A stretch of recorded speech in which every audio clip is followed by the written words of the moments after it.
검찰이 안희정 전 충남지사에게 무죄를 선고한 1심 판결에 불복해서 오늘 항소했습니다. 파장과 재판부 판단을 취재기자와 함께 짚어볼 예정인데 이 내용을 다루기에 앞서서 먼저 설명드릴 게 있습니다.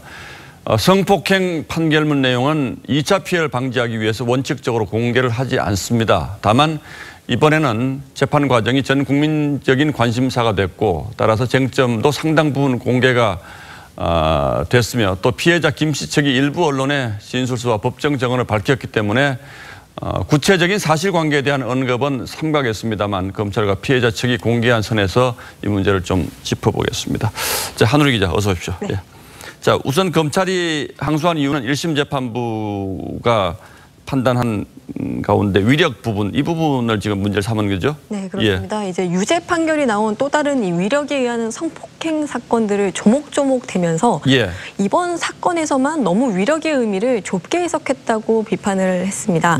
이 위력이란 피해자의 자유의사를 제압하는 힘을 뜻하는데 검찰과 재판부는 이 위력 자체가 존재했는가, 또 존재했다면 안전지사가 이를 평상시나 성폭행에 이용했는지를 따졌습니다.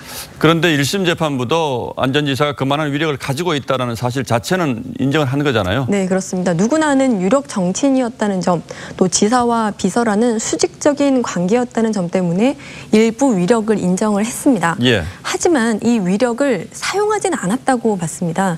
그러니까 안전지사가 평소 김 씨나 다른 직원에게 부당한 대우를 한 적이 없었고 오히려 배려나 응원을 보냈다는 이유를 들었는데요.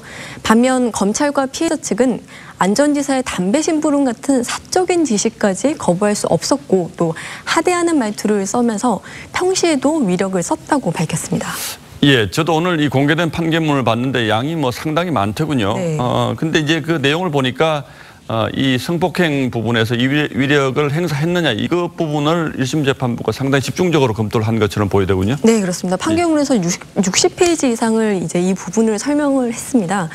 성폭력 사건 판결문이라서 저희가 구체적인 사실관계를 공개하는 것은 적절하지 않습니다만 이 결론적으로는 재판부가 모든 사건에서 안전지사가 위력으로 성폭행한 것이 아니라고 봤고 김 씨 진술은 일관되긴 하지만 신빙성이 없다고 봤습니다. 피해자 측의 진술이나 증거를 너무 인색하게 판단했다 이런 비판도 있죠. 네, 그렇습니다. 가령 재판부는 이 러시아 출장지에서 피해자가 안전지사가 좋아하는 순두부 식당을 찾아다녔다는 이유를 들어서 성폭행 피해자가 할 수 있는 행동은 아니다 이렇게 봤습니다. 하지만 김 씨 변호인 측은 이 순두부 식당을 찾아다녔다는 진술 자체가 안전지사의 주장이라고 반박을 했습니다. 이런 사실관계 다툼이 이어졌는데 특히 쟁점이 된 건 김 씨가 왜 안전지사의 행동을 피할 수 없었는가. 그러니까 성폭행 피해자로서의 심리 상태였습니다.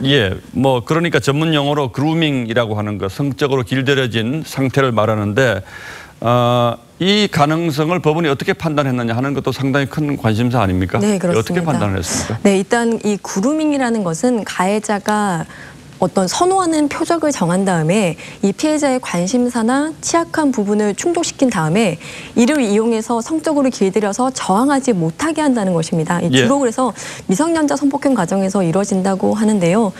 재판에 참여한 전문심리위원은 안전지사가 비서라는 큰 보직을 김 씨에게 줬고 또 선물 같은 보상을 제공하고 이 피해자만을 특별 대접했기 때문에 성적으로 길들였다 이렇게 밝혔습니다. 그런데 재판부는 이 김 씨의 성실성이 있었기 때문에 비서라는 보직을 얻은 것이고 추행 전에는 어떤 호의나 선물이 없었다. 또 김 씨가 고학력에다가 성인이라는 점을 들어서 인정을 하지 않았습니다. 그러니까 그루밍이라는 부분을 인정하지 않았다. 재판부, 1심 재판부는 그런 건데 검찰은 이 부분이 지금 잘못됐다고 주장하고 있는 건 아닙니까? 그렇습니다. 어떤 점에서 그렇습니까? 그러니까 이런 부분은 이제 심리 전문가들이 재판에 나와서 판단을 하는데 검찰에서는 안전지사 측이 원하는 전문가들이 일부 포함이 됐기 때문에 공정성에 애초에 의심이 간다. 이래서 다시 재판을 해야 된다고 밝혔습니다. 하 기자가 오늘 분석한 걸 들어보니까 항소심 재판에서도 상당히 논란이 될 만한 부분들이 또 꽤 있는 것 같긴 하군요. 한우리 기자 잘 들었습니다. 고맙습니다.